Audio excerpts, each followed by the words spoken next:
across and pitched himself into the tyre barriers, ending up in a pretty sizable incident. Vasiliev fortunately was okay and was able to walk away, but that was the end of the run for that Mercedes SLS. They've had to get a new one for the race here in Baku. Zolder was the Russian GT team's debut in the Blancpain Sprint Series, and it was a shame it ended that way for Alexei Vasiliev and Marco Asma.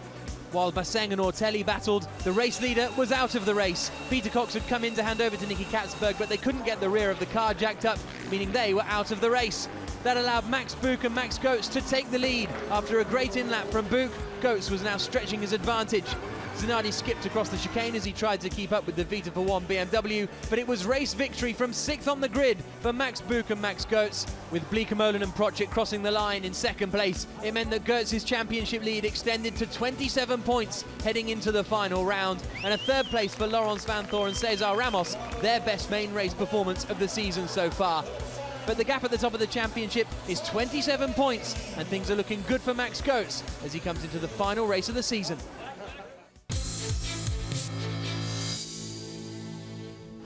Max Buch is currently leading the overall Blancpain GT Series, but one man that can stop him in that is Laurens Vanthoor for WRT Audi. This year so far, in general, has been good. We won the endurance title in the 24 Hours of Spa.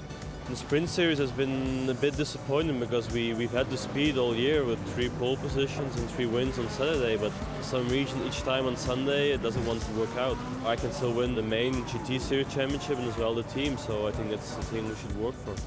Kevin Estra's performance here last season for Hexis meant that he became a McLaren Works driver. This year he's back again with Boots and Gignon. It was my first race with the McLaren and it went really well. We did a podium with Hexis, so I'm really happy to be here. I really like this city track with Boutsen and I think we should be pretty strong with Rob again. We are aiming on the podium or even a victory, but I think that's the case for 20 cars here, so it's going to be hard, but we are aiming for a good position for sure.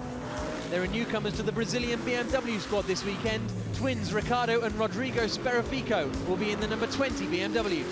Since 2 years ago, we have seen for this championship, and we have a 100% Brazilian team, so it's a pleasure to be here. They improved the track, they caught some chicanes, and now it's much faster than last year, so it will be interesting.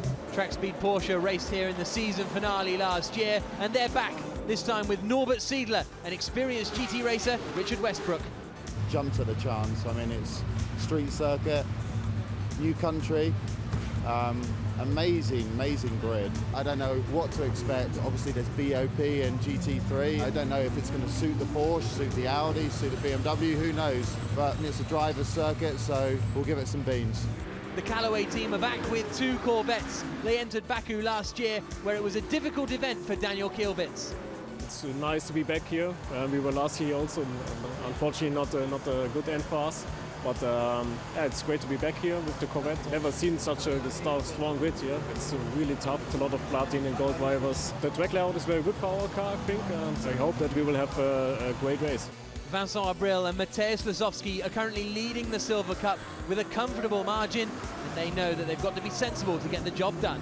Basically, we have to be intelligent and finish, and I think that's going to be the key because we saw last year there was a couple of crashes. We're in the best position possible. We have 24 points leading, so we have to be smart in the testing and in the qualifying not to crash the car and basically finish in a good position. We're fully focused for the Silver Cup and hopefully we get the title. Chasing the Audis down in the lead of the Silver Cup is the 34 Royale BMW of Stefano Colombo and David Fuminelli. The championship is still open. Unfortunately in Zolder we didn't have a lucky weekend, so I think that here we need a bit more luck to try to win the championship. We have to hope that something happened to number 4 Audi, but we'll try our best, try to be in the best position we could, and let's hope for something good. Leading the Pro Cup standings into the final race is Maximilian Goetz. He's got a comfortable margin, but he knows there's no room for error. It's never easy, you know, it's a new track for me. All of them, they are here, try to push like hell. I have to survive practice qualifying and the race. I need only 7 points to win the championship against Bleekemolen, Vanthoor, Rust, all these drivers. They are not slow, they are the best ones in the world in GT racing. And if I win, it's really amazing for me. The only car that can stop Max Goetz is the 28 Grasser Racing Lamborghini of Jeroen Bleekemolen and Harry Procek. I think it will be very difficult. I'm always more realistic than a dreamer, so we just concentrate on the race. I would say big surprise from the beginning on that I think it was just Nogaro where we was not on the podium. With the Lambo, with Chiron, it was very successful, a nice year. Everybody knows that this is a gamble here. We will see on Sunday. And now we're here in Baku, where the city is embracing GT racing.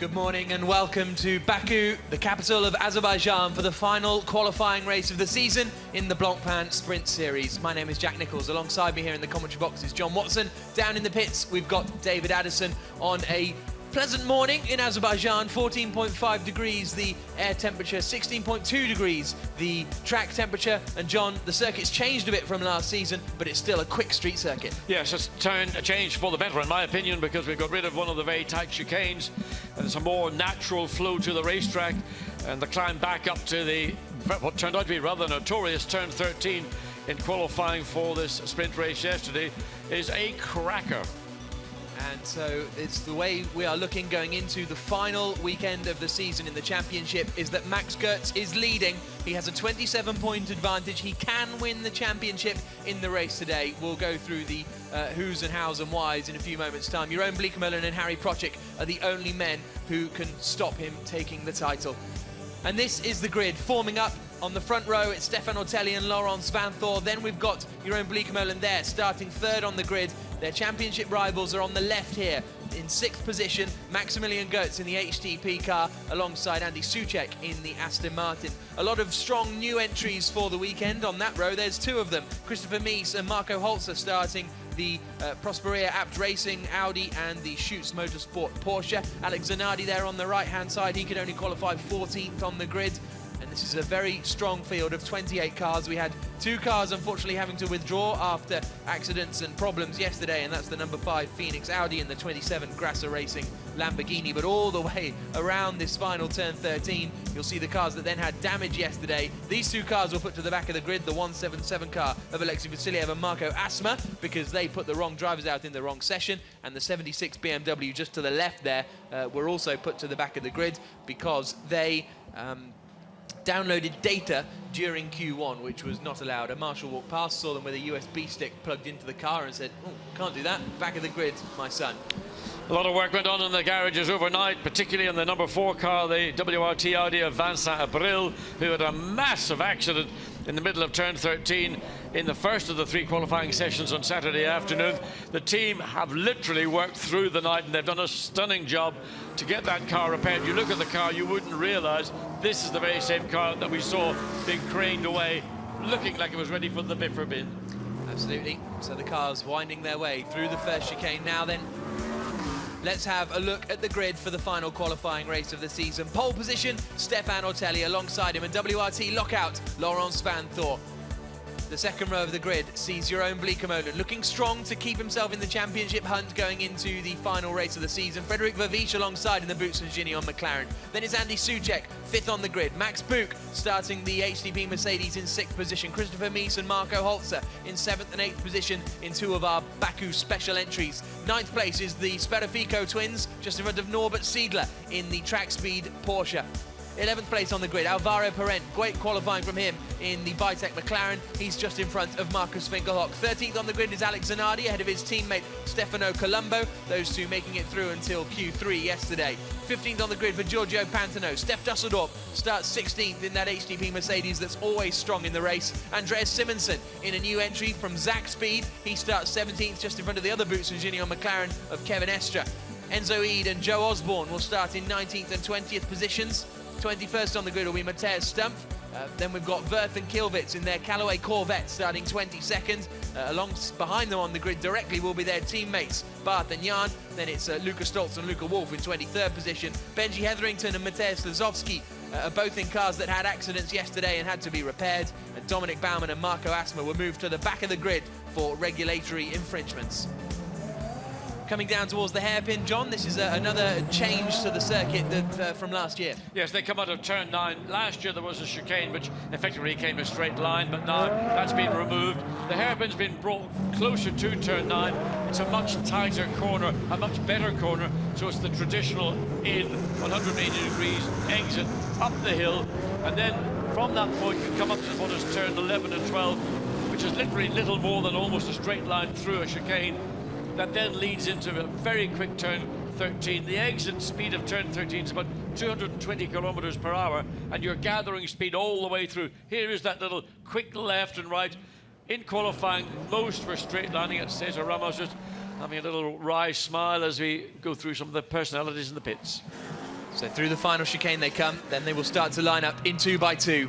On board with the 84 car, that's the car that could win the championship today. It's the 84 versus the 28 as we go green in Baku for the final round of the season. The qualifying race is underway. It's Stefan Ortelli on pole position as they head down towards the first corner, and it's Ortelli in the lead at the first chicane. Frederic Verviche has to skip across. It's a good start from the Aston Martin as well. A couple of the cars skipping across at turn 1. They're going to have to be careful that they didn't gain too much of an advantage. A challenge on the inside from Maximilian Buch. He's going to go past Verviche as they come down into the hairpin of turn 3, but it's the WRT Audis that are pulling away in the lead. Ortelli ahead of Vanthor, Bleekemolen in third. We go on board now with Max Buch, and it looks as though he's just lost out to one of the McLarens. Is that the Bitec car as they come down towards the hairpin of the right-hander? And also Andy Suchek, good start for the beach round Aston Martin. It's made up a position. Oh, and there's contact. The Zach Speed car has been hit from behind and off and into the barrier. That is Dominic Baumann in the 76 car, and that is going to unfortunately bring out the safety car. I'd have thought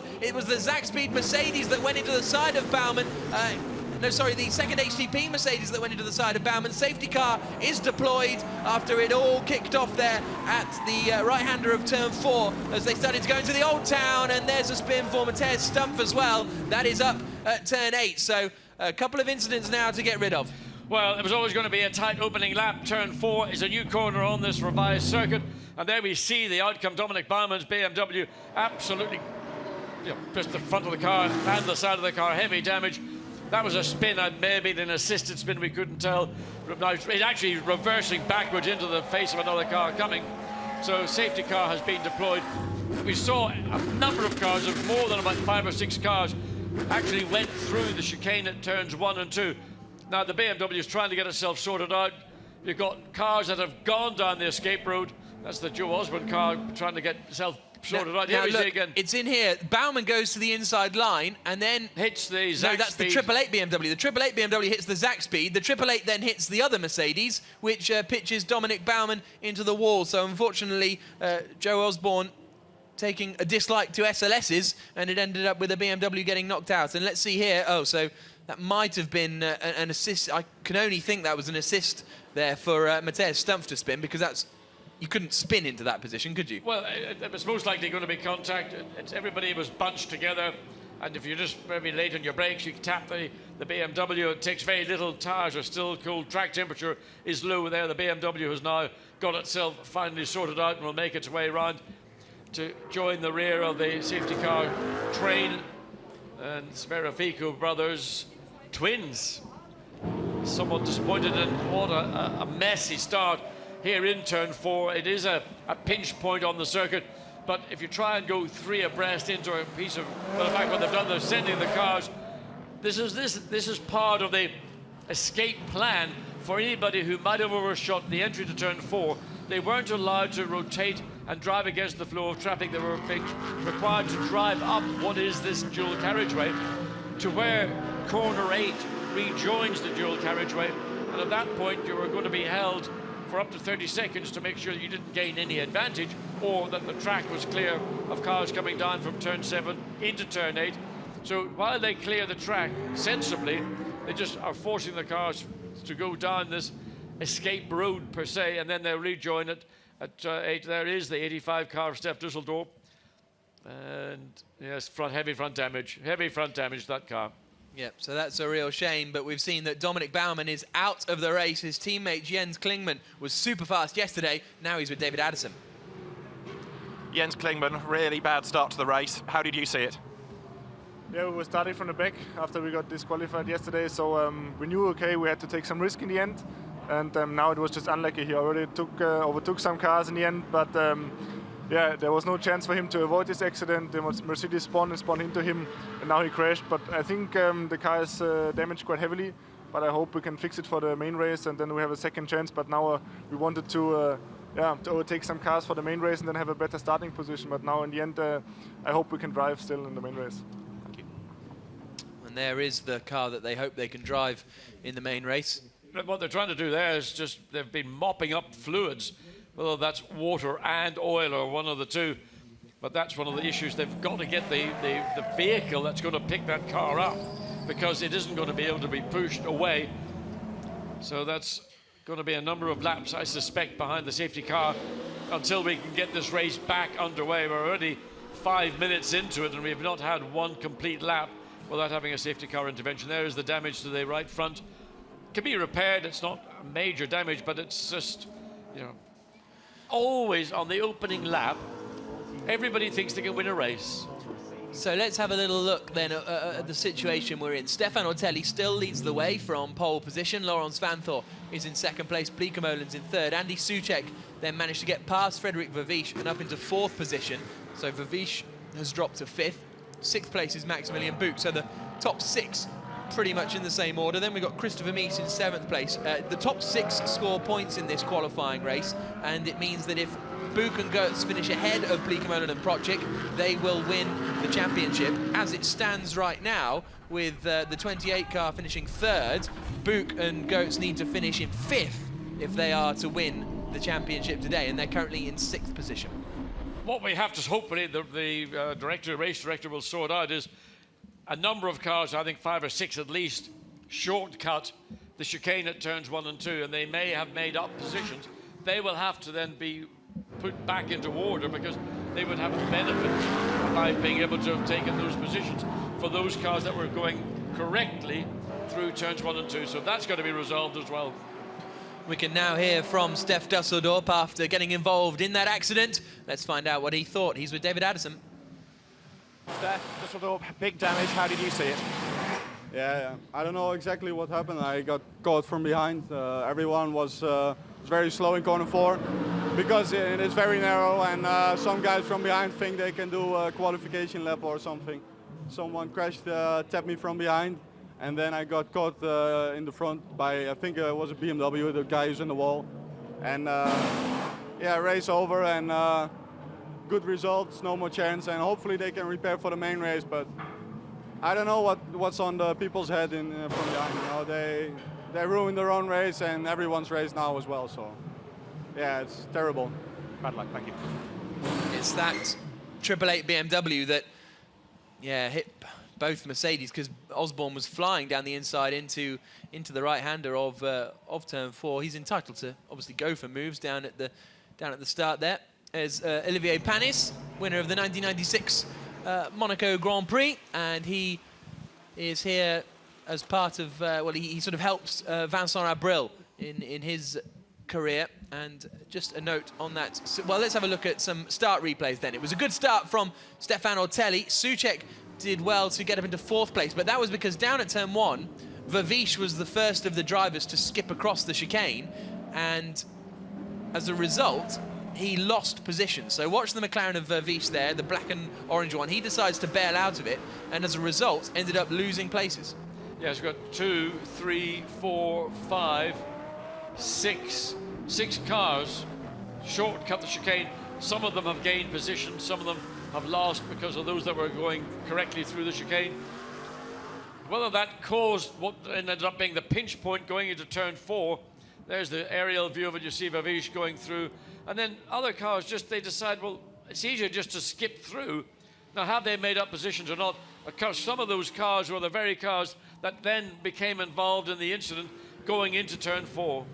Yeah, Dominic Baumann was one that skipped right across, and then I don't know how Baumann managed to get in front of the people he was racing with, because he's in that black BMW on the right-hand side, and he goes to the outside of turn 3 and just drives around the outside of everyone. That's very, very impressive from Dominic Baumann. And then there's a real pinch in the middle of the pack there. Yeah, it's almost that they're tripping over one another as they come out of turn 3.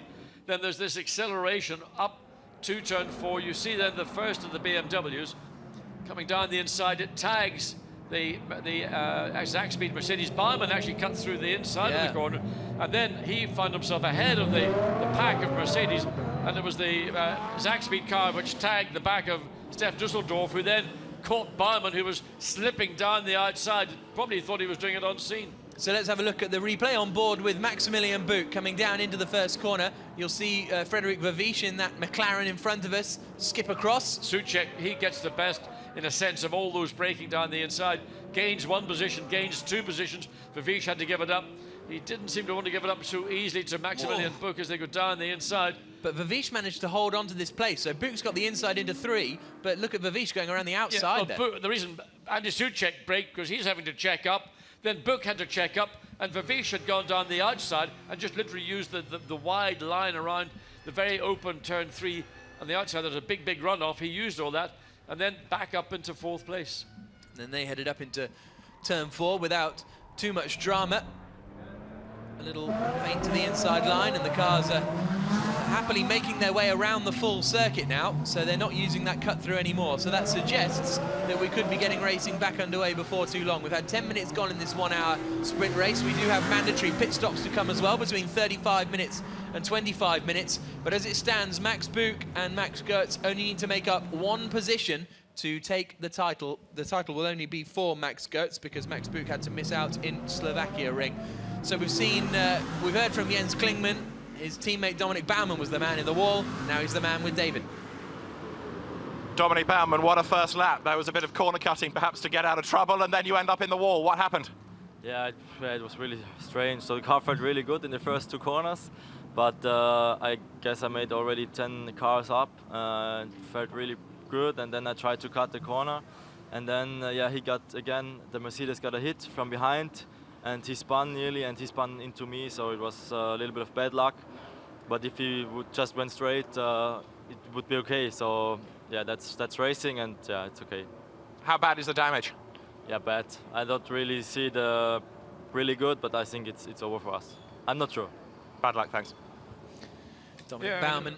What Dominic Baumann did was in turn 4, he cut behind what would be the apex of the corner, because he got backed up again. He thought this was the right thing to do. Well, he saw the accident coming. Yeah, well, he comes up the inside. In fact, he actually, he saw that contact with the Joe Osborne. He gets into what he thinks is clear air, and then all of a sudden he sees the 85 Mercedes of Stef Dusseldorf coming at him like an Exocet missile at 85 degrees.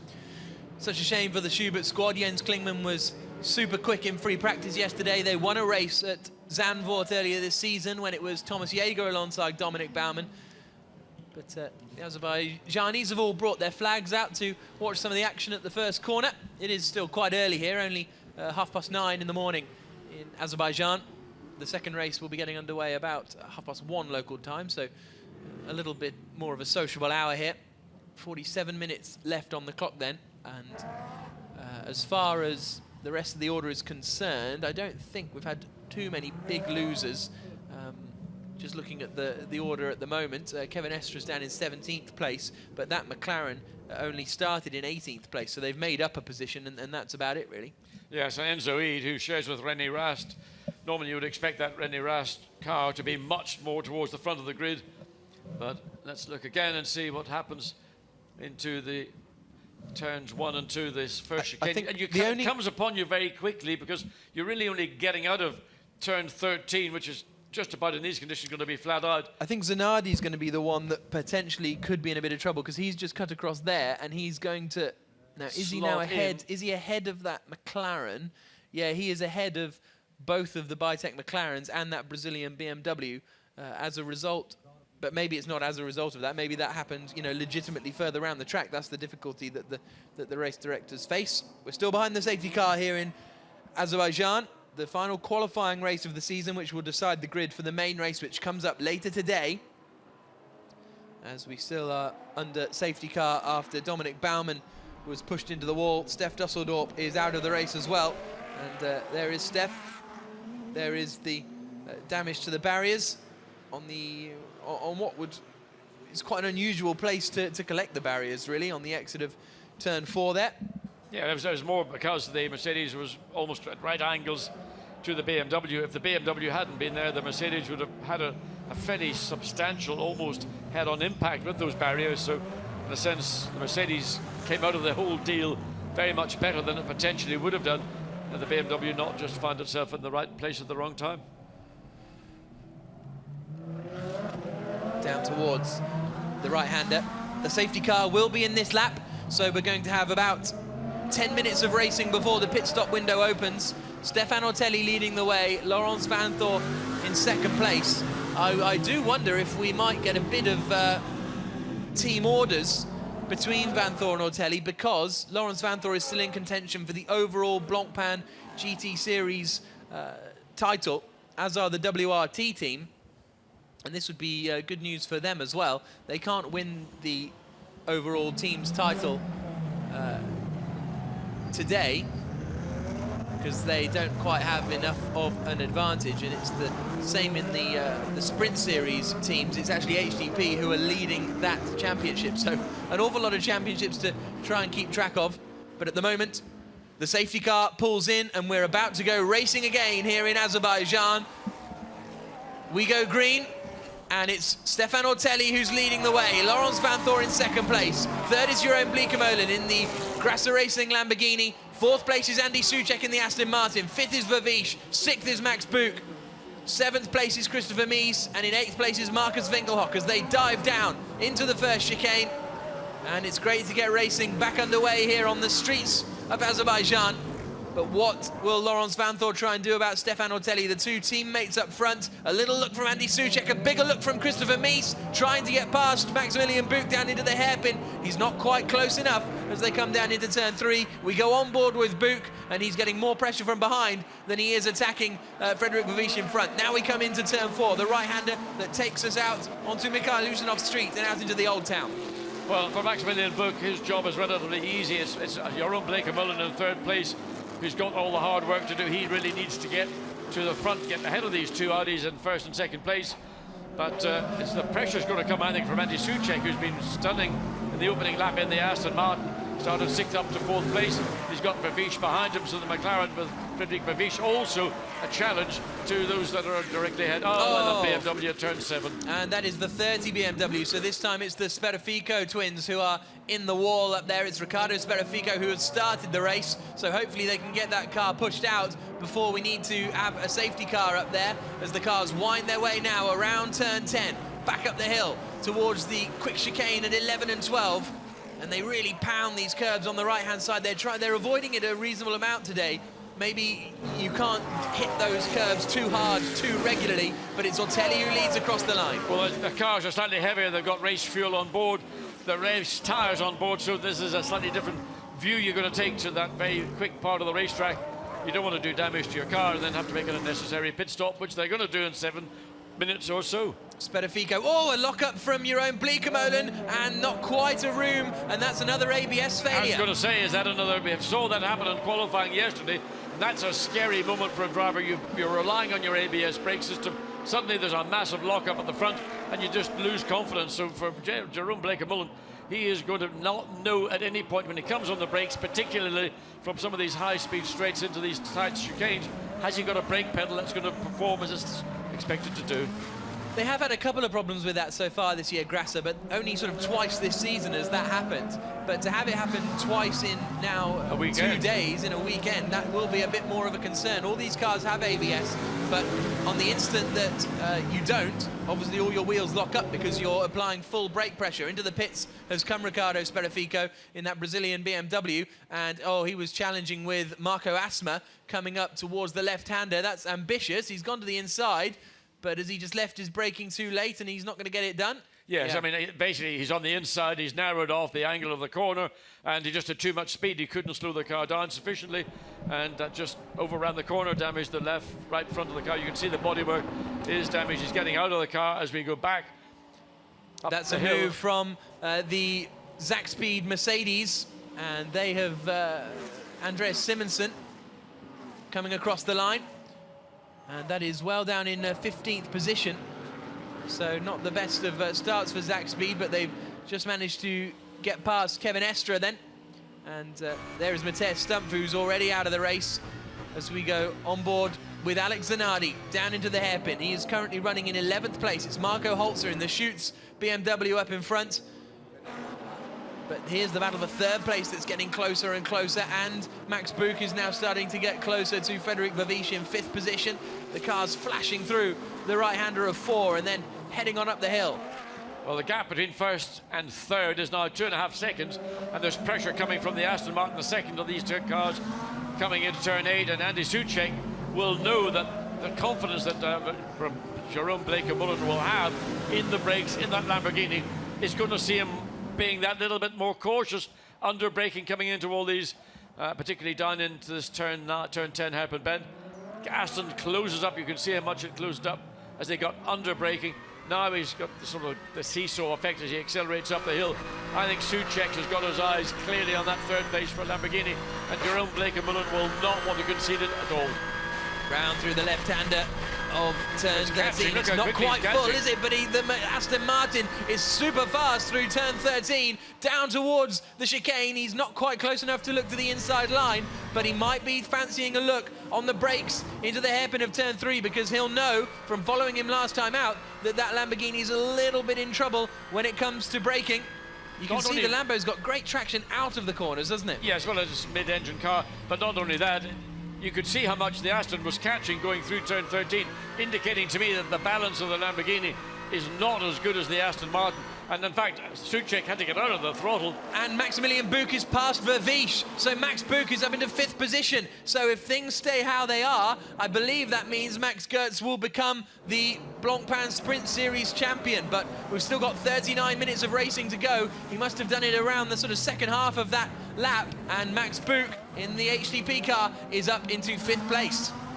Good drive by the young German to make that pass. Not easy.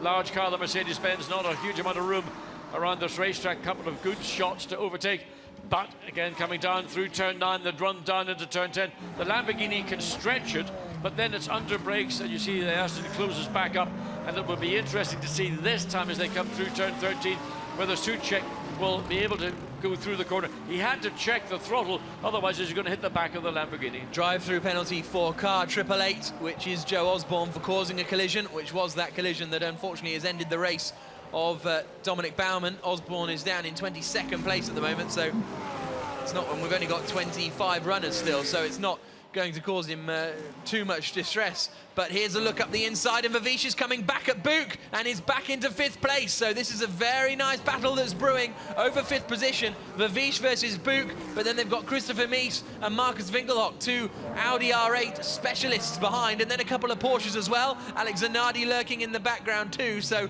a nice squabble is brewing here. But meanwhile, Soucek is just half a second behind Bleekemolen for 3rd. Yes, Vavish took a big chunk of curb on the inside. Whether that's something that will be looked at by the stewards, the fact is that Vavish got speed. Now, how he lost the pace to Buch we never quite saw. It may well have been something that Vavish made a mistake, and that gave Buch the run. Let's look a little bit further. Is this the replay? Oh, clobbered it. Did he ever? Wow, and that's taken some of the rear wing off, hasn't it? So that's the reason why that Vavish got through, because damage to the rear of the car from the young German in the exit of turn 7. Well, that could be very interesting to see what Buk's pace is like now. Here will next come Vavish through the quick right-hander of 9, and Buk, look at that, he's all over the place. He's got half downforce the rear problems. wing's gone. Yeah. Half his rear wing is gone in that contact with the wall in the exit of turn 7, and he's going to get mullered by everybody. And this all of a sudden has changed the entire dynamic of the race for the championship leaders. Absolutely, because Christopher Mies is coming up right behind him now, and Buk is really going to struggle, especially through the final corner here. Let's see how this works out for him. Throws it into the left-hander. Christopher Mies actually has not had a great run through the chicane, but across the line he comes, and Buk all of a sudden is now 0.8 of a second behind Vavish in front of him. So what can the German do now to hold on to this top 6 position? It's not only holding on to the top 6 positions, what is that rear wing going to do? Because 1/3 of it is completely gone. The remaining part of the wing looks secure at the minute, but you're going to get a twist on that rear wing because one part of it is actually functioning, the rest isn't, and whether it's going to remain as a part of the rear of the car or not, well, Maximilian Buk probably doesn't realize the damage that he can't actually see from the cockpit what the damage is to the car. He knows he's got a car that is tricky now to drive. The back end of the car and the fast corners will be all over the shop. Zanardi is starting to close in on Marco Holzer in front of him as Buk turns into the left-hander. We go on board with him now. That's where he could hit the wall last time, and he can afford to hit it a bit more now because he's taken away the parts that might be damaged. He's taken the wing off, but of course he doesn't want to get close to the barrier because he could damage the rear, particularly the right rear. That was where the contact occurred. Damage a rim, a tire can get cut, any number of things can occur. Down to the hairpin of turn 10. Buk looks in the mirrors as he gets on the brakes to go through the tight left-hander. And what can Christopher Mies and Marcus Winkelhock do?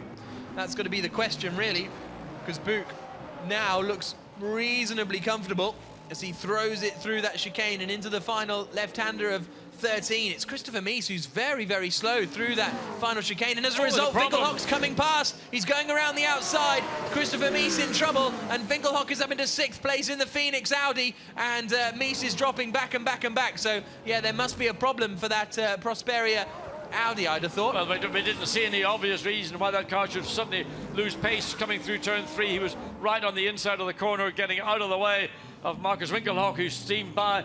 So Christopher Mies, has he tagged something? Has he got a tire deflation? Hard to tell. And Alex Zanardi is now under all sorts of pressure from Alvaro Parent in the battle over 11th position. The pit stop window is open now. So will we see cars coming into the pits immediately? Who's going to come in first? It's Maximilian Buk, who damaged the back of the car, the championship leading car. Are they going to come in at the earliest opportunity and get Max Goetz into the car? Well, or are we going to see a whole stampede of cars coming in? They all went across the start-finish line just before the 35 minutes there. We wait to see. So it's all backing up through the midfield, and it's behind Marcus Winkelhock that this is all happening. Yep, that's Christopher Mies in the 777 car. Marcus Winkelhock further up the road. There's Max Goetz, looking like he's getting ready to take over. Here's a challenge coming down into the hairpin from Alvaro Parent. Oh, and he's hit Zanardi. Zanardi's in the wall. Oh, Alex Zanardi will be out of the race with that. He got clipped by Alvaro Parent coming down into the hairpin, and the BMW has been spat into the tyre barriers on the inside line. Well, unnecessary contact, Alvaro Parent. That was his mistake. He just tried to dive down the inside. No way at all, as the Mercedes, you point out, into the pit lane. So the championship winning, leading Mercedes-Benz is in. Max Goetz is waiting for that car to come in. He's going to get a real shock when he goes out and discovers the change of balance this car is going to give him. Yep, so into the pits comes Maximilian Buk. He's going to hand over to his teammate Max Goetz, and they again are coming in at a different time to everyone else. That worked for them in Zolder. They gained about 2 seconds in Zolder by coming into the pits when no one else was there. Change of tyres, but no one's looking at the rear wing at all. I don't know whether they're going to see if there's anything they can do with it to secure it any further as we get the number 2 Audi in as well. Yeah, René Rast is going to take over from Enzo Eid, but they were running a long way further down the order. How is this pit stop working out? A pretty strong one for HDP. That number 2 Audi a long way down, but it looks as though that was a good stop for HDP. Very good stop, so Max Goetz out. Oh, well, very, very That's a tight one, indeed. actually, for Lazowski, that was Brill and Lazowski going out in that very heavily repaired car. No, that was René Rast heading out, having taken over from Enzo Ede, and now goes the Callaway Corvette. So, Max Buch and Max Goetz, the first to come into the pits and make their stop. Out of the pits comes the 110 Callaway Corvette and heads out onto the circuit once more. So that means Ortelli, Vanthor and Bleekemolen still our top three, and then Andy Soucek in fourth, Frederick Vervies still in fifth. Sixth is Marcus Winkelhock across the line. Looks as though Seidler has got up into seventh place then, with Marco Holzer in eighth after all that contact, and there is Alex Zanardi being towed away out of the race, unfortunately. Let's have a look at it again. Yeah, I mean, the tag even comes before they get turned into the corner. Under brakes, mistake from Alvaro Parent, hits the back of the BMW. He's on the inside, trying to consolidate or make a position. Here's the view from Alex Zanardi's car, and all of a sudden he sees an opportunity down the inside, moves to the left to put himself into position to get up alongside the Audi, and then from behind, Bosch, there it is. And lucky he didn't. Did he clip the front of the back of the? No, he didn't. He missed the Audi, but Zanardi was just braking in a straight line there, wasn't he? He was trying to get out from behind. Trying to make a maneuver to get a position, but he got hit from back. And so this is Stefan Ortelli coming into the double-waved yellow zone. And what has happened here? That's just the slowing Christopher Mies, isn't it? Yes, so that's Mies getting out of the way. So the battle between first and second has closed in all of a sudden. It all looked like it all got a bit... Did they come up to the back of that Audi in the yellow flag zone? I think that must have been what all the kerfuffle was about. But into the pits now... Problem rear tyre smoking on that Audi. But into the pits comes Laurens Vanthor to hand over to Cesar Ramos. So that's going to be time for the WRT pit crew to shine. And they're saying, oh, you've got to move that marker if you want Vanthor to stop in here. I think there was concern about fluid on the circuit, on the pit lane as well. So Vanthor out very quickly indeed, Cesar Ramos into that car.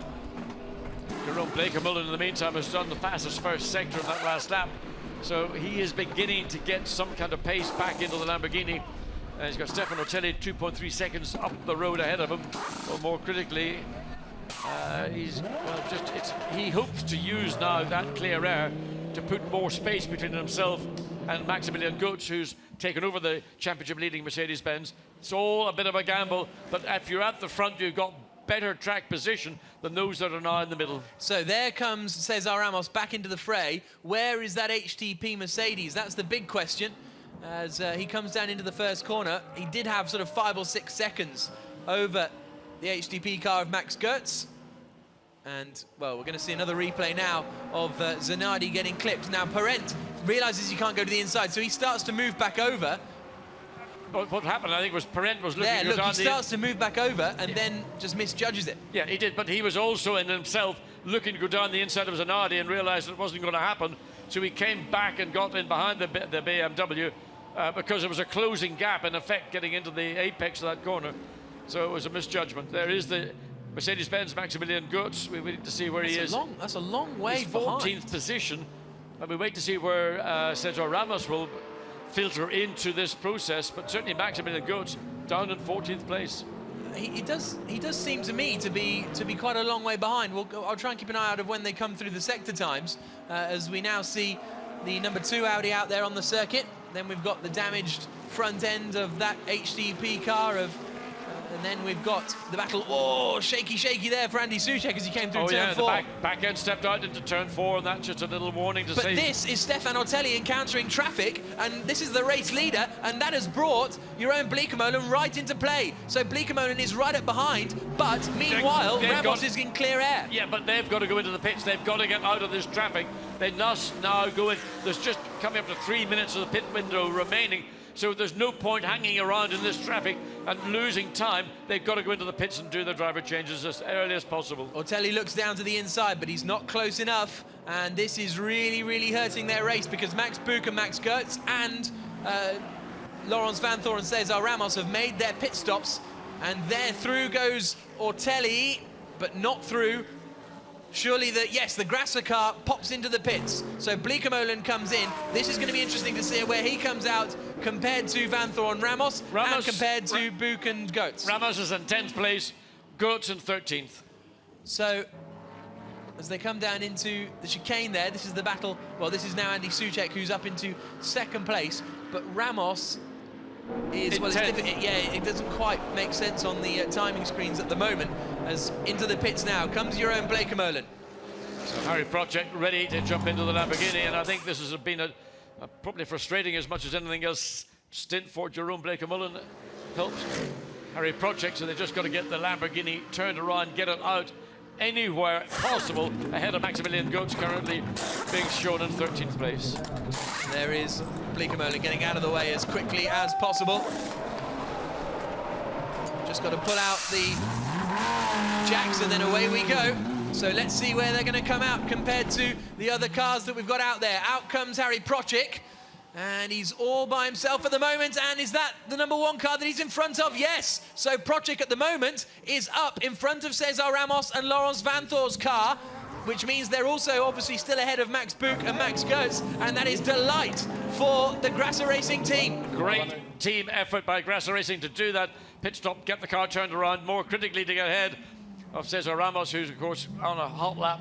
Harry Procek on his out lap tires are cold, so he's going to have to be careful on this opening lap. He's going to get pressure from Cesar Ramos. Jerome Blancpain, well, I think he's more relieved than anything else, because that was a tough session for him.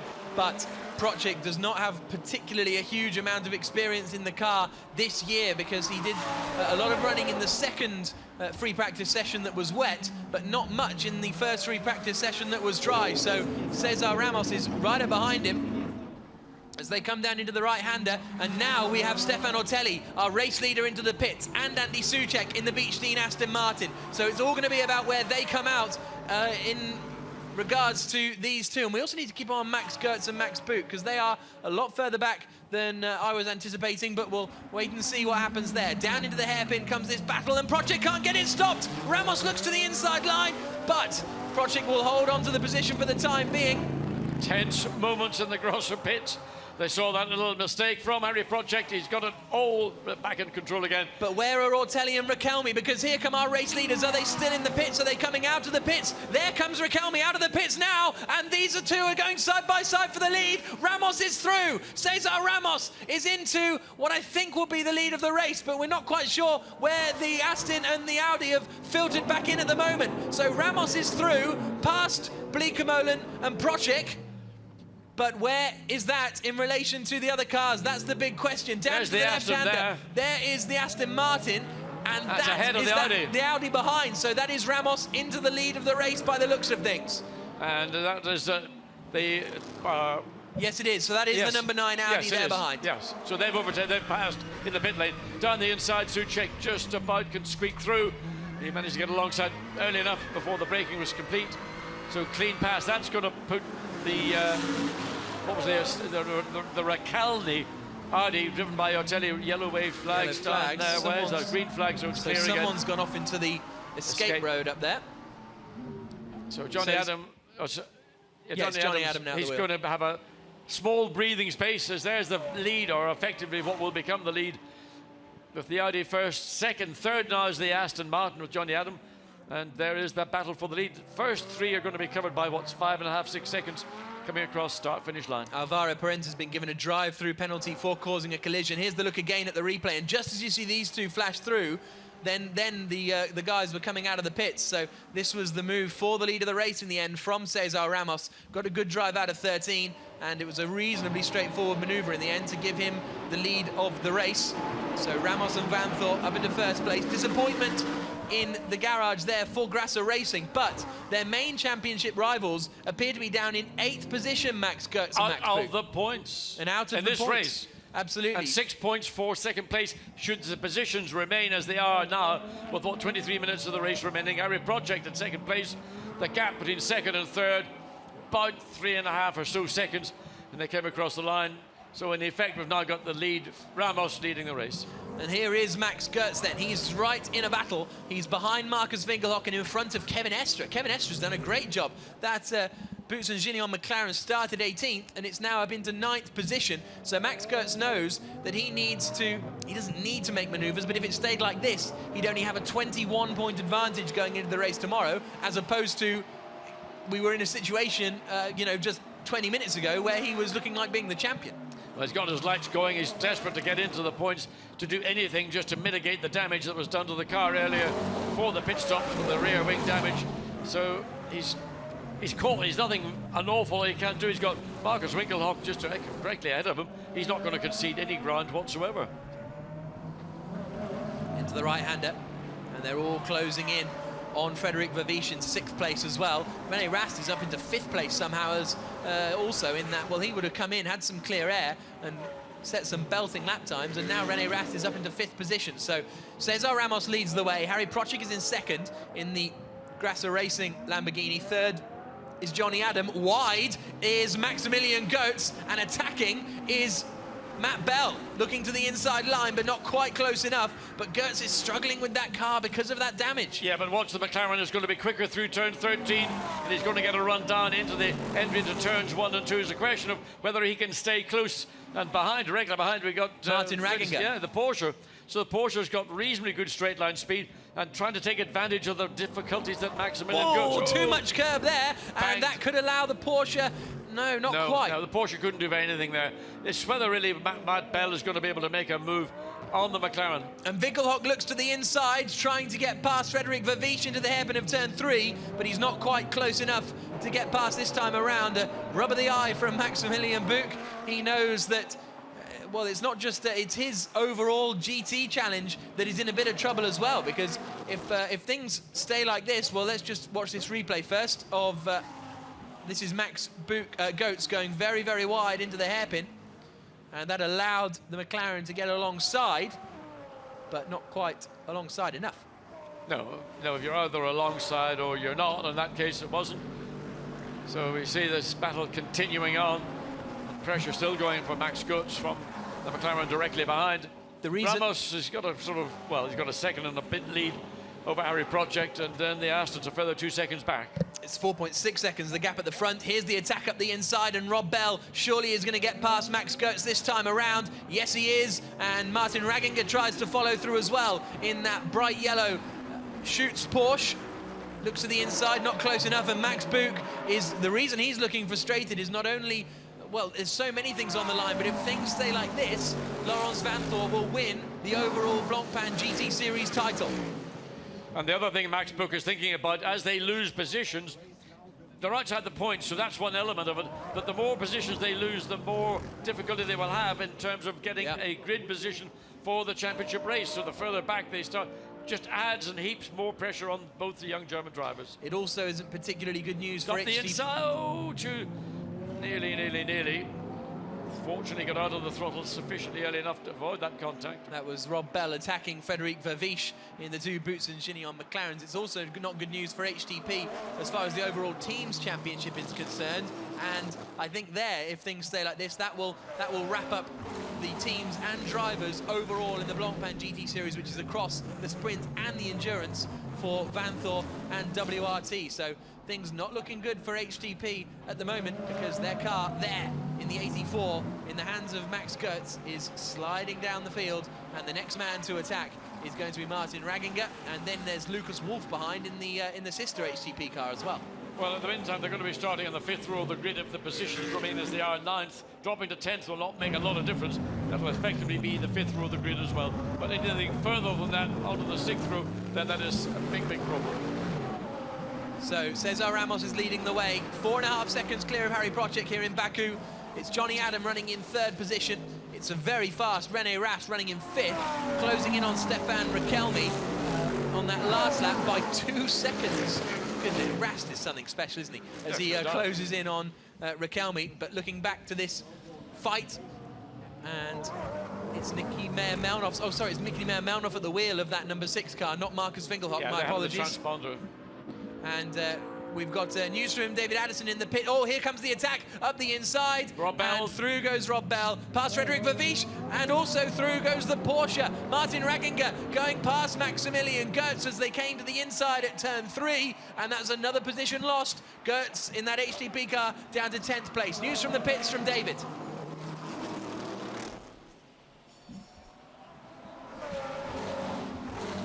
Well, we'll try and bring you that news at some point. And, well, apparently we're ready now. David. get hold of Max Boot for you, but he does not want to be spoken to. As you both are making the point, he's very frustrated with his mistakes. And now with the damage boats fizzling away, he's afraid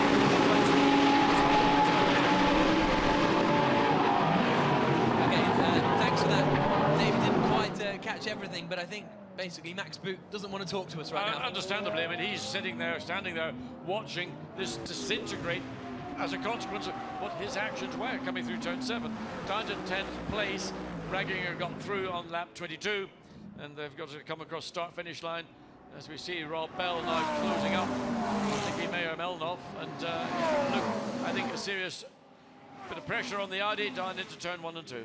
So Nicky Meyer-Melnhof it is, running in 6th place. I thought Ragginger was going to go for it and try and get past. So it's also, of course, not Vervish in that 16 car. My apologies, it's Chris van der Drift. They haven't changed the transponder over in that car, so it's van der Drift who's under pressure from the Porsche behind, and Ragginger goes around the outside at turn 3. Can he keep that job done? Excellent. Yes, he can. That's brilliant. Absolutely took the long line. Sometimes it's the quick line. Worked for Ragginger, and he got alongside and got past. And that's pretty, he'll be happy with that. So Chris van der Drift drops down to 9th position now, just ahead of Maximilian Goetz. As they come down Mikhail Husanov Street into the left-hander of 7. And Nicky Meyer-Melnhof is now under a lot of pressure from Rob Bell in that battle over 6th. Yeah, I imagine Rob Bell's going to be lining him up as they go into the braking zone into turn 9. There you see the small gap opening up between the McLaren and the Porsche. The Porsche not in contest with this particular little battle. I don't think that Bell is sufficiently close to have a look down the inside this time, but clearly the McLaren right now is slightly quicker than the Audi with Nicky Meyer-Melnhof. Just another little point. Stefano Colombo appears to be out of the race in that Royale BMW, just as far as Silver Cup points are concerned. So if they are not going to score, because they've been out of the race for quite a while now, Mateusz Osowski looks like he's still lapping on the circuit, even though they've come back in, they've come into the pits and headed out, having had an incident, but they are still running 4th in class. So that might be enough for them, with a 4th place finish, to seal the title in the Silver Cup. But we'll keep an eye on that and see if they're still lapping. The bodywork on the Lamborghini is flapping on the right side. Now, whether it'll be a problem or not, but you can see whether it's just become that as fish becomes detached. There we see another pass. This is Nicky Meyer-Melnhof. He's already lost out to Rob Bell, and now he's lost out to Martin Ragginger as well. So Meyer-Melnhof drops down to 8th place. Rob Bell up to 6th, 7th now for Ragginger, and 8th place for Nicky Meyer-Melnhof. Hopefully get another glimpse of the Lamborghini currently in 2nd place, Harry Project. See whether that bodywork is something that's going to be a problem or not. 14.5 minutes of this race remaining. They're not going to make a pit stop unless it is urgent. Through the right-hander they come. A quick turn 9 that takes them down towards the hairpin of 10. And I wonder now if van der Drift might be under pressure from Max Goetz. Will Max Goetz be able to fight his way past the Kiwi and try and gain some sort of momentum back? And Rene Rast, meanwhile, is right up behind Stefan Rakelmi over 4th and 5th position, just 0.8 of a second between them. So I think we might see a bit of team play between the two WRT cars in the squabble over 4th. And so that's something to keep an eye out for as they come across the line. But this is Max Goetz, who actually, having said he might be able to attack in front, he's actually coming under pressure from Lucas Wolff behind. And then we've got Rodrigo Sperafico and Daniel Kielwitz on their way to join the squabble as well, with 13 minutes to go. But it still Cesar Ramos leading, with Laurence Vanthor, his teammate, looking set to win the overall Blancpain GT Series title, and WRT looking set to win the overall Blancpain GT Series title for the teams as well. Yeah, the gap between 2nd and 3rd place seem to be stabilised around about a second.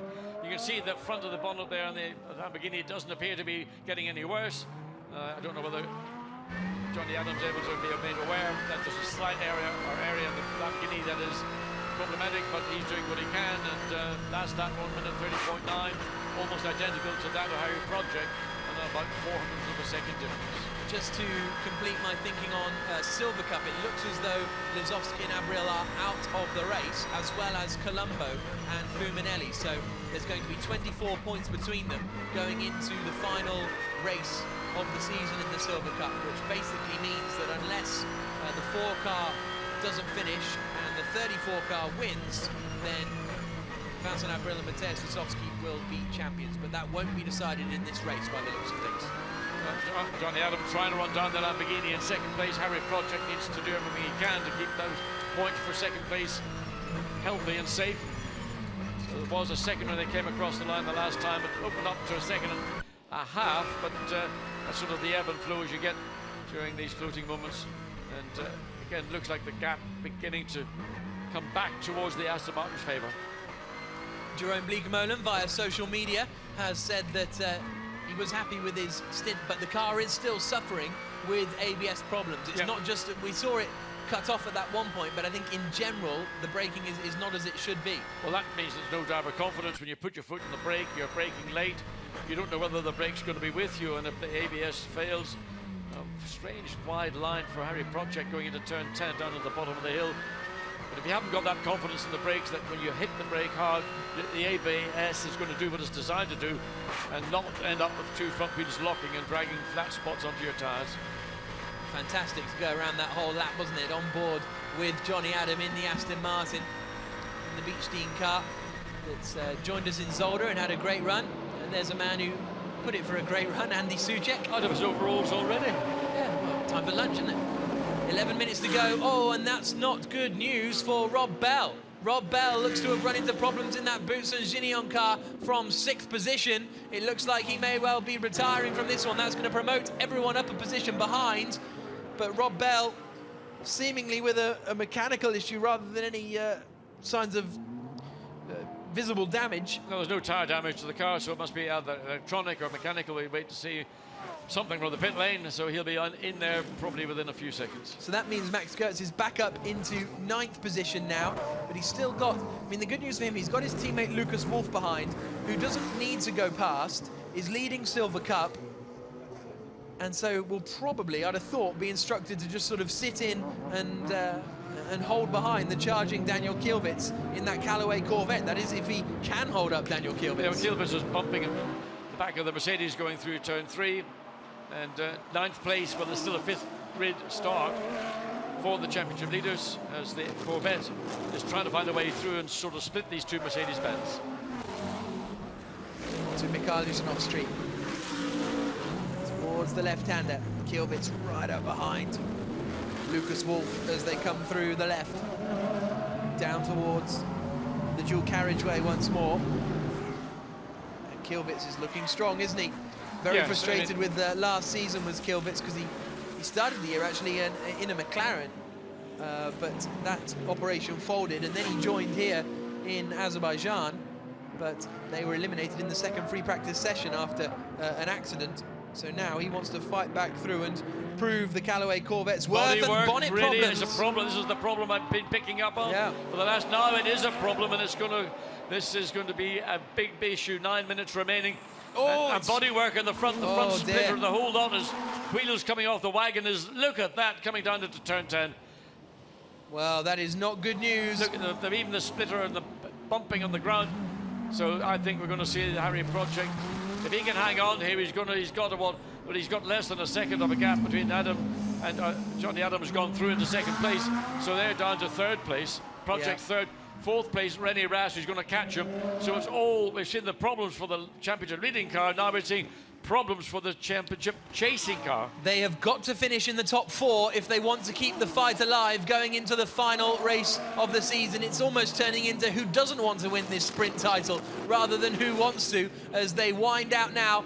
This is the battle back in 8th, 9th and 10th positions. The Callaway Corvette, which is currently in 11th, trying to get past Lucas Wolff in front, but if Project comes into the pits, it's over. That's the end of the championship challenge, and we can now hopefully hear from Jeroen Bleekemolen. What has happened to his bonnet? He is in the pits with David Addison. Jeroen, what's caused the damage, do you know? Well, I mean, this track is very aggressive with curbs, and you have to run them, otherwise you're slow. and our car is just not as strong as a Mercedes or you know, all the other cars out there, I guess, because he didn't hit anything. It's just parts falling off. And again, he didn't hit a wall, nothing. It's just going over the curbs, as the others are doing the same. But we just started losing parts. When I got out of the car, I had small vibrations, but everything was still fine. But it just seems to get worse and worse. And let's hope we can at least finish. But yeah, it's a big problem because in the second race, you have to run the curbs again. I think they have to change the tire wall in the last chicane, because there you have to run the curbs full if you want to be quick. And that's very bad for the cars, and if your car is not so strong, you see what happens. So here is Harry Procek running in third position. He's got René Rast now right behind him. So René Rast is about to guide that car into the top 3. But then what's the gap back? Through goes René Rast, then up the inside. What's the gap back to Riquelme? It's 6 seconds. But we've only got 7 minutes to go, and they've got to finish in the top 4, which is where they are now, if they want to keep their hopes alive. The gap is 27 points. With HDP not scoring, that means that a 4th place finish will give them 3 points, which brings the gap down to 24 points, which means it is doable in the final race, where there's 25 points up for grabs. And it is just predictability is so unpredictable in this race, with just the point that Jerome Melekemul is saying. We've seen cars running the curbs, particularly in turns 11 and 12, where they're actually aggressively running that curb. That's caused the damage to the Lamborghinis, affecting other teams and cars less. Yes, that was the parent. And that is Alvaro Philippe Salaquadin out the wheel, just getting out of their way. But the Callaway Corvette is through. So Daniel Kielwitz has got past Lucas Wolff, and we're about to find out where. This is coming into turn 4. He's gone to the outside of turn 4. Good work from Kielwitz there. Spooked Lucas Wolff a little bit. Yeah, caught him, in fact, a bit of body contact, but the Corvette was on the outside. There's the contact, sort of almost snooker ball effect, and put the Corvette into position. That's a racing incident. No one's going to complain about it. But where is... And look, here comes Riquelme. Here comes Stefan Riquelme. Car 28 must pit for repairs, says Race Control. So that's an interesting one that Race Control have decided to... Well, they've determined the championship. Yeah. 5.5 minutes to go, and the 28 Bleekemolen project car has been told to come into the pits for repairs because of the problems. There is Gottfried Grasser. He is going to be the man on the lollipop. And that car will come in, but what can they do to it, really, apart from, you know, get some gaffer tape and tape it all down, or rip it all off? Take it all off, but there's, you know, there were 5 minutes of the race remaining, so nothing that the team are going to be able to do other than any part that is obviously insecure. They can just try and put gaffer tape on it, but there's so much there. It is the gaffer tape, they've got it ready, but there's so much of the bodywork in the front of the car that it's all sort of... It's not a flapping part, is it? It's the whole front of the car. Body section, the carbon fiber body section, is actually detached.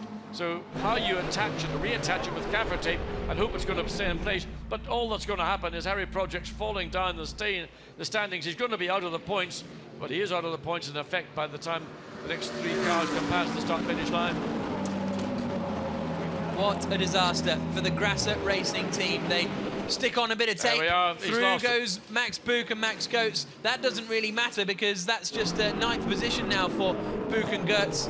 It's still not enough for them to score points, but the Grasser team needed to finish in the top 4 to keep the championship hopes alive going into the final race. There's no chance.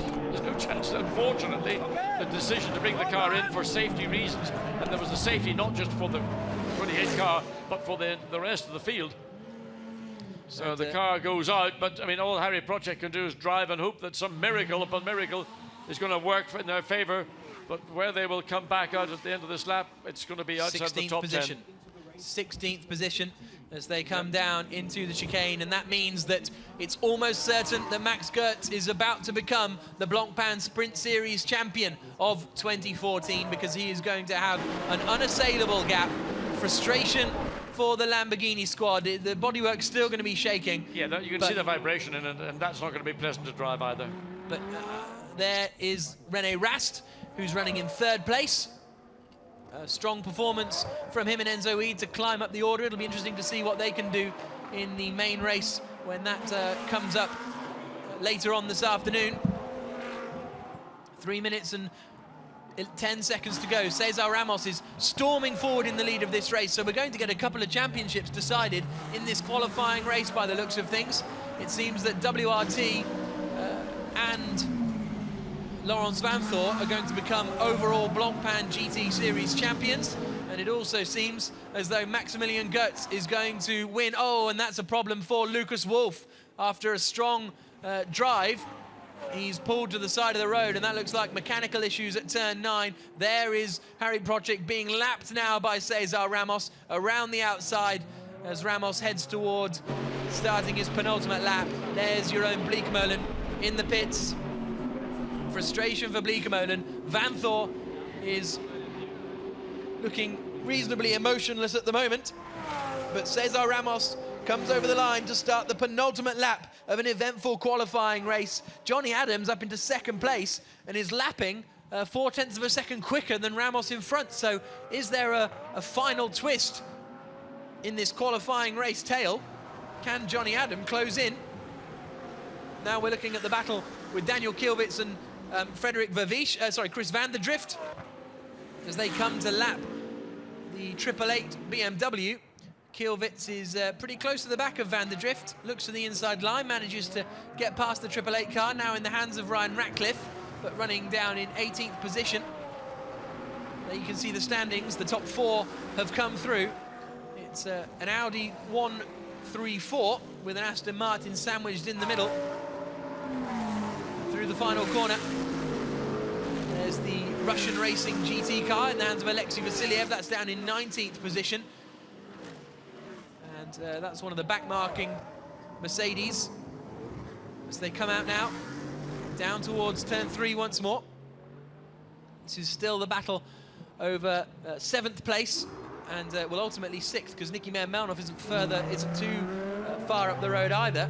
And that Lucas Wolf seems to have made his way actually into the barriers there, which is an interesting one. But there's the second place car, Johnny Adams, fastest first sector of anyone. Middle sector was quite strong as well, but there's our race leader, Cesar Ramos, coming over the line to start the final lap of the race.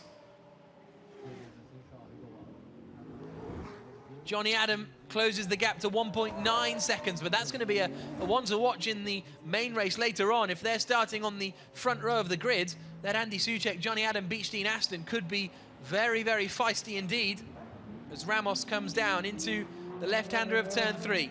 I don't think there's quite enough time, is there, for Johnny Adams to close in, unless we get some bizarre goings-on with the Corvette that they're about to come and lap. And there is Laurens Vanthoor. He, at the top of the overall Blancpain GT drivers' standings, has a 23-point lead over Maximilian Buch. There's 24 points needs to be the gap, and he is going to extend that advantage by 8 points. So it'll be Laurens Vanthoor who will take victory in the overall Blancpain GT Series. And the same will be true of the Belgian Audi club. We're on board with Johnny Adams, down to the hairpin for the final time.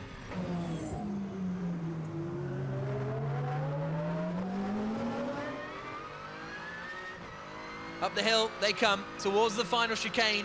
Cesar Ramos flashes through the final chicane into the left-hander of turn 13, and he is going to take victory and win the qualifying race for him and the overall Blancpain GT Series title for Laurens Vanthoor. Great drive from Ramos and Vanthoor. Now we won on Sunday. And now he says we want to win on Sunday, because it's been so often they've won the qualifying race. Across the line comes Stefan Rakelmi, 3rd place for he and Stefan Otelli, after Johnny Adams and Andy Soucek finish in 2nd place. 4th place is going to be René Rast, after a really strong drive from the German to climb through the order. 5th place across the line is going to be Martin Raginger. There is Andy Soucek. 2nd place, he's happy with that. A couple of 5ths in Zolder 2 weeks ago. There across the line is the Fortec, then Raginger in 5th. 6th is Melnhoff, 7th Vervish, who holds off Kielwitz, but 9th, and out of the final corner comes Maximilian Goetz in the HTP Mercedes to win the Blancpain Sprint Series title. He is the Blancpain Sprint Series champion of 2014. A superb performance from Max Goetz. He's Won GT in national racing championships in the past. Won the German GT Championship a couple of years ago. But now he has the Blancpain Sprint Series title to add to his collection, and he is over the moon. In 2003, he won the German Formula BMW Championship, where he beat Sebastian Vettel. The year before, he'd finished second in that championship as runner-up to Nico Rosberg. That tells you the sort of quality this man has.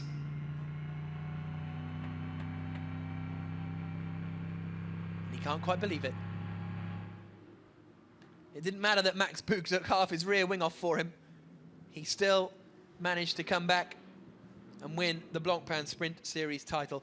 Effectively, you have to say, for him and Max Buch, whilst they will not be champions together, they will most likely end up first and second in the championship.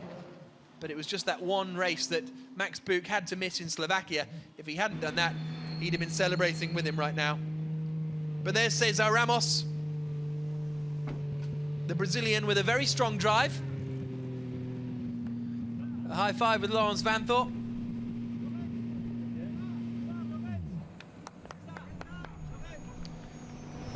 And they pose for some photographs. It's not exactly the way we wanted the championship to end, really, with both cars struggling, but that's what happens, and that was always threatening to be the case in a field of 30 incredibly strong cars. There's Johnny Adam and Andy Soucek having a chat after their second place finish. And that means they'll start on the front row of the grid. So we can now hear from Laurens Vanthoor, who's down with John. Laurens Vanthoor, congratulations. You got a big prize today. Yeah, it's the fourth time we win the qualifying race, so this time, really, I hope I say a long time now, that we win the championship race and we can bring the check home. And I think before the weekend started, I was not so positive about the general championship, but now I'm 15 points from Buch, and they finished 8th or 9th, so it's still possible. So I'll try to make that happen. Okay, Cesar, come in. Great drive. Oh, where you are. Great drive. Tell us your story. Yeah, it's first time here around Baku. Car is really good. We didn't have much track time yesterday because of the rain. So on the dry, I was not so comfortable still, but still we did a good race. I managed to pass the Lamborghini when I needed to. And at the end, I just controlled the gap to the Aston, who is really quick, but I think we are ready to fight them in the main race. Well done, thank you. Thank you. My apologies, Laurens Vanthoor is not the overall Blancpain GT Series champion. It's still Maxi Buch who's heading that championship at the moment, but Vanthoor is closing in on that. The WRT team are still looking strong in that championship, but that was my fault. I got that one wrong. We can now hear from our second place drivers from the Aston Martin there with John. Andy Soucek, great second place. You must be very happy. I am one of the happiest men in the world. I think the second happiest right now, but the one that counts is the third race, the second race, which is going to be later on. So we have to work out how we can beat these guys. You've got a quick car. I mean, you could see coming through 13, you're all over the back of some of the other cars. Yeah, we have a good car. I mean, Aston is really doing a good job. Beach Dean is really improving the car every session we do, and I think we both did a pretty good job. Johnny did an incredible last stint, so now it's about to win only one car, but that car is quite fast, and it has also two very good drivers. Johnny, it seemed very busy in the first half of the race. You had to make some passes to get your second place. Yes, once the race settled down, it was getting a rhythm. And for me, this is my first time at Baku and on a street circuit as well. So, yeah, I've been taught a lot from Andy this weekend, and it's been put into practice there in the race. Nice to be at the front of the grid, just clear air. It is, you know, we had good pace. You know, the Audi was in front, we were slowly but surely chipping the gap down to the Audi. But, yeah, starting on the front row for the main race, I think we've got a good chance of at least a podium. Thank you. So, great result for them. Second place finish. The gap at the top of the overall GT drivers is down to 15 points. Max Buch leading Laurens Vanthoor. So again, apologies for that. It's still going to go down to the wire, that one. But Maximilian Goetz is the Blancpain Sprint Series champion. And because the Jeroen Bleekemolen and Harry Procek had to finish in the top 4 to even have a chance of taking the title to the final round. And we can now hear, as you can see, Max Goetz getting ready, and we can hear from him. Family are here. Put your glasses on, we're going to talk to you. Congratulations, what do you feel? It's amazing. It's my second title in third year. If you see the car, it's a wonder that we survived till the end. We took the 9th place today, but overall, yeah, I won, so it's amazing. It's an amazing feeling. So, I mean, when you saw the contact that Max Buch had with the wall, the rear wing, almost half the rear wing is gone, I mean, how much more difficult was it to drive? Very, very difficult, because in fast corners I lost a lot of aero, so I must let 5 cars past me. So it was really on the edge to drive, and I tried to hold the car on track to get a good position, starting position for the main race now. So it was really difficult, and yeah, it was really hard. But you can relax in the main race, it's all done. Just enjoy it. Yes, it's true, but we want also to be on the podium and finish the season with a nice check. So yeah, we try everything. We push now to prepare the car for main race, and for sure we want finish the season with a podium. Now, Max Buch's done a great job supporting you, but are you going to have a little word with him after what he did? Yeah, so yeah, it could be happen, you know, it's racing, and he tried everything to gain places, and yeah, he got contact to the wall. It's in the narrow part of the track, so yeah, could be happen, but yeah, should not. And now we try everything to be good in the main race. Well, Sprint Car champion, enjoy it. Congratulations. Thanks to you guys. Good. He's been cool as a cucumber all year as Max Goetz. Even in, we interviewed him in Zolder and said, you know, are you feeling the pressure? He said, pressure? What pressure? There's no pressure. I don't feel any pressure. But now you can see the release of that pressure, I suppose, as he takes the overall Blancpain Sprint Series title for drivers.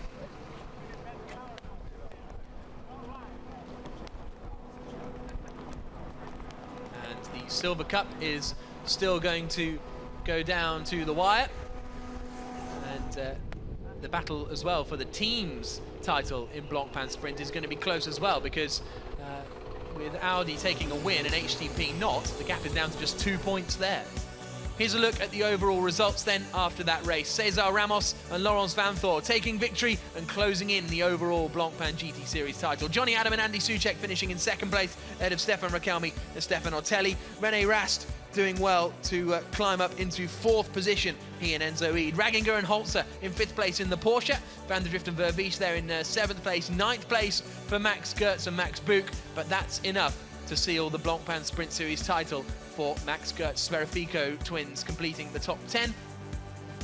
There we can see the Zaxby car finished in 13th place, then the second of the 2 Callaway Corvettes, which started in 22nd and 24th place and finished in 8th and 14th, so a good result for them. Harry Projek and Jeroen Bleekemolen finished in 15th position. That's a real shame.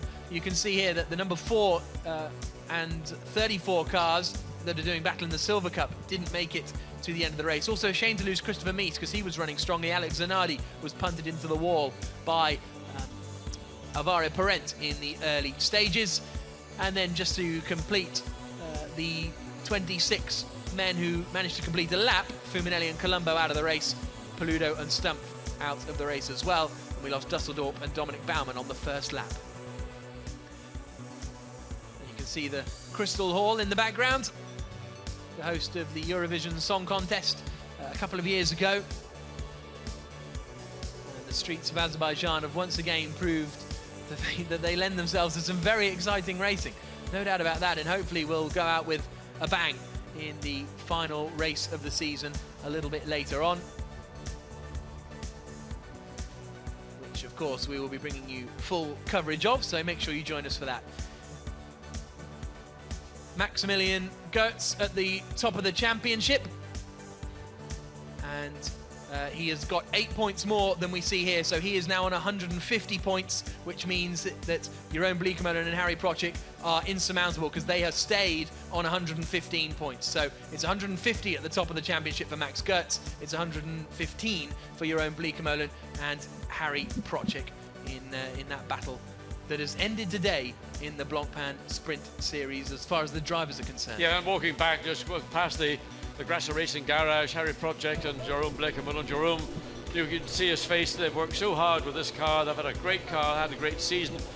And as Harry Projek found out, and as Jeroen Bleekemolen explained, it is an aggressive circuit, you run the curbs, and that's the cost of running a curb. But everyone's running the curbs, and not everyone's car's fallen apart. No, but as Rebecca Mullen said, other cars may be engineered in a different fashion. It's not just that every car's identical. They all run very low ride heights. It's how those body parts are attached, and if the attachment is maybe less secure than on some of the other competitors. You've seen there's only is the Lamborghini here. Everybody else manages to attach the bodywork, but it's been an aggressive circuit.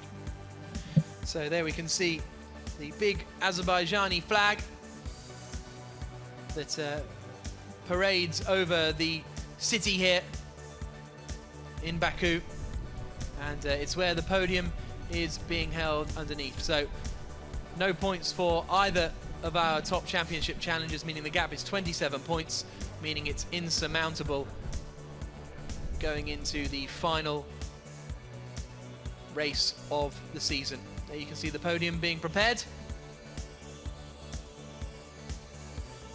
and the drivers will be heading up onto the podium in a few moments' time. It's a little way away from the paddock, so they've got to make their way there, and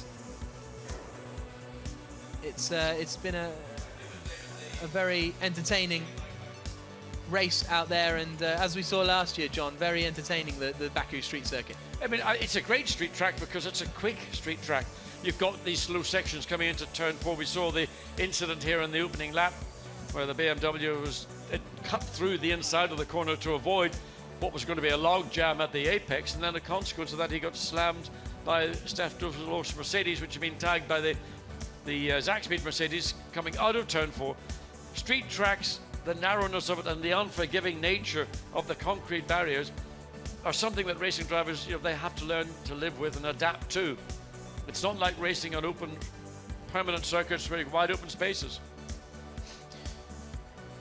So let's have a look back at the action here in Azerbaijan. On the way down to the first corner, everyone pretty much behaved themselves and kept, to a certain extent, their grid order. Andy Soucek managed to get up into 4th place, getting past Frederic Vervisch, but apart from that, everyone else was safely through. But then it all kicked off here. Joe Osborne threw it down the inside, made contact with the Mercedes, which then made contact with another Mercedes, and the end result was Dominic Baumann in the concrete, unfortunately.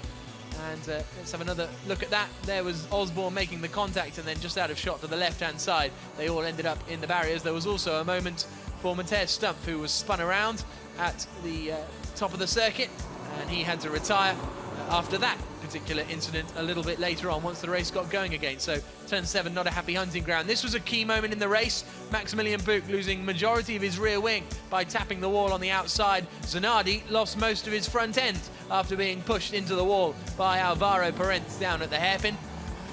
The car was still actually being driven. I mean, you can see he's trying to grab clutch because the car is still on throttle and is pushing its way just to the end. Here's the pit stop, and 3/4 of the rear wing on the car did make it difficult for Maximilian Götz when he went back out, but the damage had been done. Consolidated, finished in the end in that 9th place, and everything worked in their favour ultimately. There were some of the race leaders lapping the back markers, and that in the end cost them as Jeroen Bleekemolen and Harry Procek emerged in the lead of the race. How things change in motor racing. And look, the car looks pretty secure there as they lost the lead to Cesar Ramos, and they were still looking pretty comfortable in that 2nd position. And Johnny Adam was starting to make his way up the order, but then Max Götz, with all that loss of downforce, started to slide back through the field. And there he lost out to the Porsche of Martin Ragginger, who then went around the outside of Chris van der Drift at the left-hander up towards the right-hand turn, but then it all started to break away for the Lamborghini. Yes, I mean, it's just shedding bodywork, literally.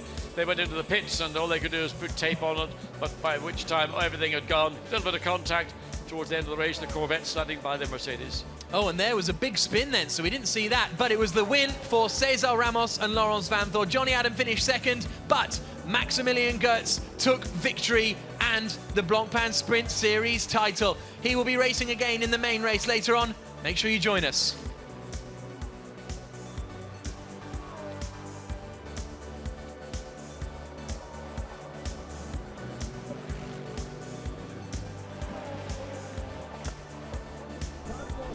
There on the top step of the podium, Cesar Ramos and Laurens Vanthoor for the Belgian Audi club. A good result for them. A great result as well for Johnny Adam and Andy Soucek.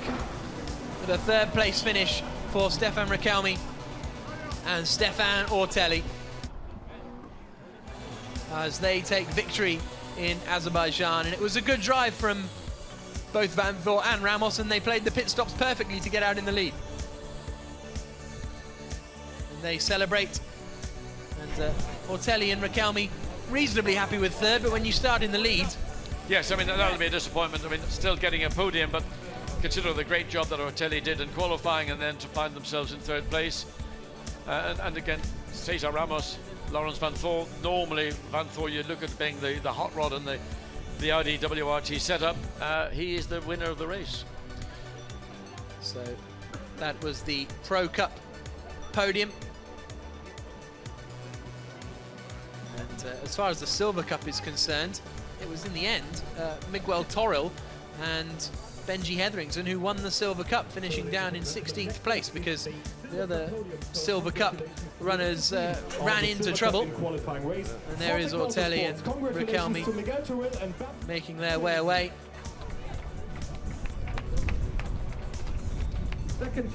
There onto the top step then Benji Hetherington and Miguel Toril.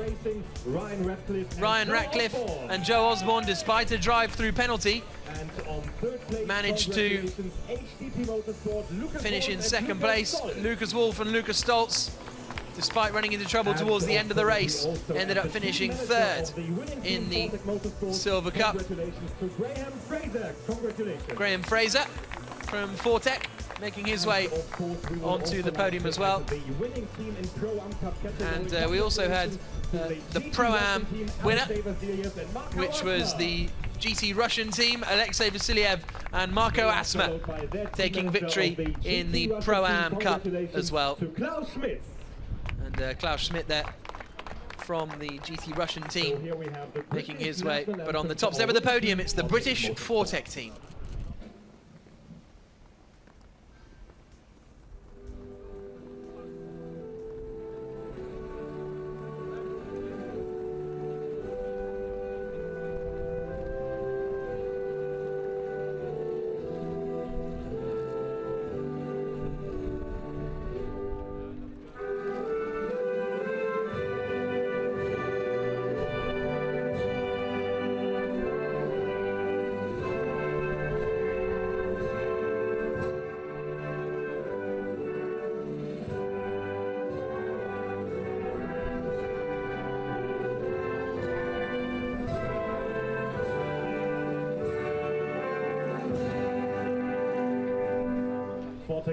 The British national anthem for Fortec Motorsport as they take victory for the first time in the Silver Cup in the Blancpain Sprint Series. Benji Hetherington and Miguel Toril standing on the top step.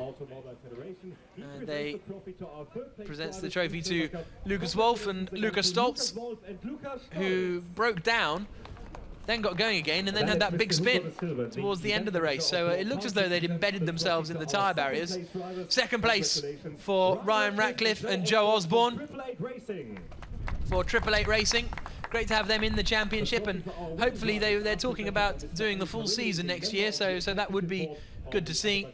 But our Silver Cup winners, Benji Hetherington and Miguel Toril, which means that the championship fight will go down to tomorrow between Mateusz Lisowski and Stefano Colombo, and they will start in 22nd and 25th places respectively. So that battle is still to continue. Graham receives his trophy. And then just the Pro-Am winners to go. Over there on the right-hand side, Alexei Vasiliev and Marco Asma. Vasiliev on the left, the Estonian Marco Asma on the right-hand side, as they take victory in the Pro-Am class. But the majority of the Blancpain Sprint Series are Pro cars. Manager of the GT Russian team. Congratulations, Klaus Schmidt. There is Klaus Schmidt, the team manager of the GT Russian team. Trophies held aloft here in Azerbaijan on the podium. And now it's time for the champagne for the Silver Cup drivers. Miguel Toril and Benji Hetherington, the victors in Silver Cup. Can they repeat that feat later on today? You'll have to join us to find out. It's been a very entertaining first qualifying race here in Azerbaijan. The overall race winning going to Cesar Ramos and Laurence Vanthoor. They'll start on pole position later on. Make sure you join us.